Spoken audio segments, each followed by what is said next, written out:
আসসালামু আলাইকুম, সবাই কেমন আছেন? জুঁই রান্না বান্নাতে আপনাদেরকে স্বাগত জানাচ্ছি। আজকে আরেকটি নতুন রেসিপি নিয়ে চলে আসলাম।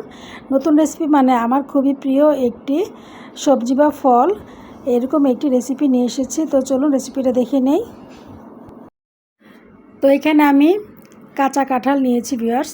এই কাঁঠাল আমার খুবই প্রিয় একটি ফল, আবার সবজির মধ্যেও খুবই পছন্দের। তো কাঁঠালের দিন আসলে কাঁচা কাঁঠাল রান্না করে খেতেই হবে, সেটা যেভাবে রান্না করি না কেন। তো আজকে আমি খুব সহজভাবে একটি রান্না তৈরি করে দেখাবো। তো কাঁচা কাঁঠালের সাথে আমি নিয়ে নিচ্ছি এখানে 1.5 কাপ পরিমাণ খেসারির ডাল, আর নিয়েছি আমি অ্যাঙ্কারের ডাল বলে যেটাকে, বড় ডাল, সেটা নিয়েছি 1 কাপ পরিমাণ। তো এখন ডালগুলোকে আমি ধুয়ে তারপর পানিতে ভিজিয়ে রাখবো আধা ঘন্টার মতো। তো পানিতে ভিজিয়ে রাখলে ডালগুলো একটু নরম হবে এবং সেদ্ধ হতে খুব একটা বেশি সময় লাগবে না। তো এখন আমি কাঁঠালগুলো ভালোভাবে ধুয়ে নিব। এই তো কাঁঠালগুলোকে আমি একটু বড় করে কেটেছি, আপনার ইচ্ছা করলে আপনাদের সাইজে মানে যেভাবে কাটতেছে সেভাবে কেটে নেবেন। তো চুলায় একটি পাতিলে বা হাঁড়িতে আমি বেশ কিছু পানি দিয়ে দিয়েছি, দিয়ে দিলাম 1 চা চামচ পরিমাণ লবণ, আর দিয়ে দিলাম 1/2 চা চামচ পরিমাণ হলুদ। এখন আমি কাঁঠালগুলোকে ভাপ দিয়ে নিব। তো এখন নেড়ে চেড়ে হলুদটাকে আমি মিশিয়ে নিলাম।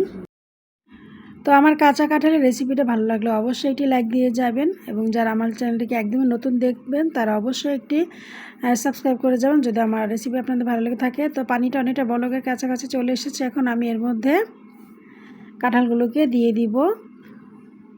কাঁঠালে কিন্তু অনেক কষ থাকে, ধোয়ার সময় একটু সাবধান অবলম্বন করতে, হাতে একটু তেল মেখে নিয়ে ধুলে হাতে আর কষ ভরবে না।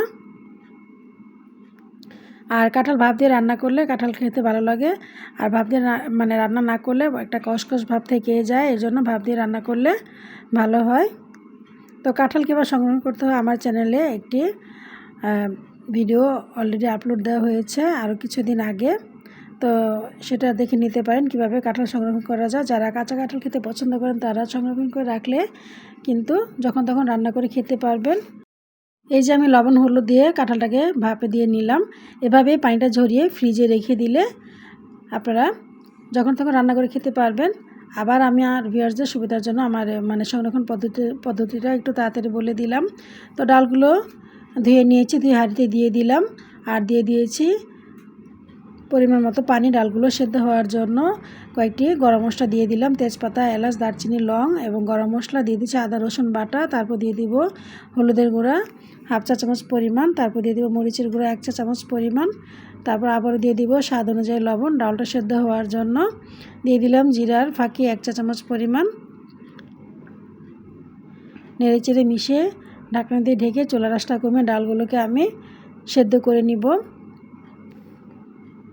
ডালগুলো পুরোপুরি সেদ্ধ করব না, আমি অর্ধেক পরিমাণ যখন সেদ্ধ হবে এর মধ্যে আমি দিয়ে দিব সিদ্ধ করে রাখা কাঁঠালগুলো, তারপর দিয়ে নেড়ে চেড়ে মিশিয়ে নিব। তো আমি যে পরিমাণ পানি দিয়েছি সেই পানিটা দিয়ে আমার রান্নাটা শেষ হয়ে যাবে। তো পানিটা একটু বুঝে শুনে আমার আপুদেরকে দিতে হবে যখন রান্না করবেন, কী পরিমাণ পানি দিলে ডালটা সেদ্ধ হবে এবং একেবারেই সবজিটা সেদ্ধ হয়ে যাবে। তো দিয়ে দিলাম পেঁয়াজ কুচি আর কাঁচামরিচ কুচি, দিয়ে আবারও নেড়েচেড়ে মিশিয়ে নিব। তো এখন আমি এর মধ্যে দিয়ে দিব আধা কাপ পরিমাণ মুসুরির ডাল। তো ডালগুলো আমি ধুয়ে দিয়ে দিলাম। তো নিরামিষ সবজিতে যত ডাল দেওয়া যায় তত কিন্তু খেতে ভালো লাগে, আর মুসুরির ডালটা আমি এখন দিলাম কারণ মুসুরির ডাল তো অল্পতেই সেদ্ধ হয়ে যায়, তাই আমি একটু পরিয়ে দিলাম। তো এখন নেড়েচেড়ে মিশিয়ে নিয়ে ঢাকনা দিয়ে ঢেকে কাঁঠালগুলো পুরোপুরি সেদ্ধ হওয়া পর্যন্ত আমি রান্না করে নিব। তো এই তো ভিউয়ার্স, মাশাআল্লাহ খুব সুন্দরভাবে কাঁঠালগুলো সেদ্ধ হয়ে গেছে, ডালগুলো সেদ্ধ হয়ে গেছে, পরিমাণ মতো ঝোলও চলে এসেছে। এখন আমি এটাকে বাগারের প্রসেসে চলে যাব।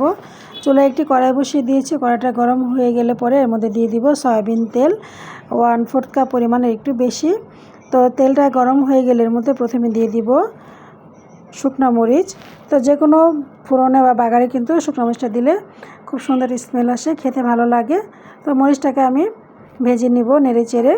মরিচটা ভাজা হয়ে গেলে পরে এখন এর মধ্যে দিয়ে দিব রসুন কুচি, একটি বড় রসুন এখানে আমি গোল গোল করে কেটে দিয়ে দিলাম, আর দিয়ে দিয়েছি এখানে আমি 1/4 কাপ পরিমাণ পেঁয়াজ কুচি। তো পেঁয়াজ কুচি এবং রসুন কুচিগুলোকে ভালোভাবে নেড়েচেড়ে লাল লাল করে ভেজে নিব, যেভাবে আমরা যে কোনো কিছু বাগার দিই সেভাবেই। তো লাল লাল করে ভেজে নেওয়া হয়ে গেলে পরে এখন আমি এর মধ্যে দিয়ে দিব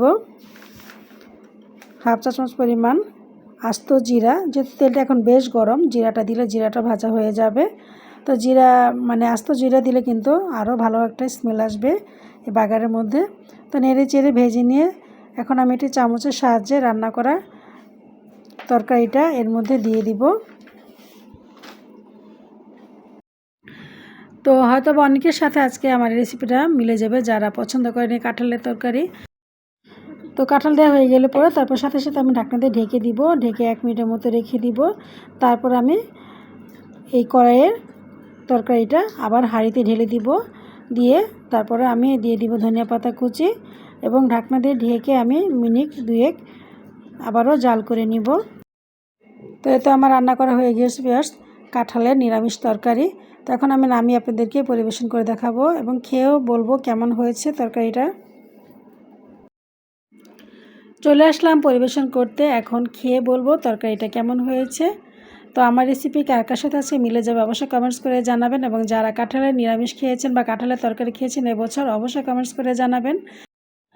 তো যারা আগে থেকে আমাকে সাবস্ক্রাইব করে আমার পাশে আছেন এবং যাদের জন্য আমি সামনে এগিয়ে যাওয়ার উৎসাহ পাচ্ছি তাদেরকে জানাচ্ছি অসংখ্য ধন্যবাদ। তো অনেক মজা হচ্ছে আজকে আমার এই কাঁঠালের তরকারি রেসিপিটা বা নিরামিষ রেসিপিটা। আপনারা একদিন বাসায় বানিয়ে খেয়ে দেখবেন, অবশ্যই ভালো লাগবে আশা করি। তো আজকে এই পর্যন্ত, আবার আসবো নতুন কোনো রেসিপি নিয়ে। সে পর্যন্ত ভালো থাকুন, আল্লাহ হাফেজ।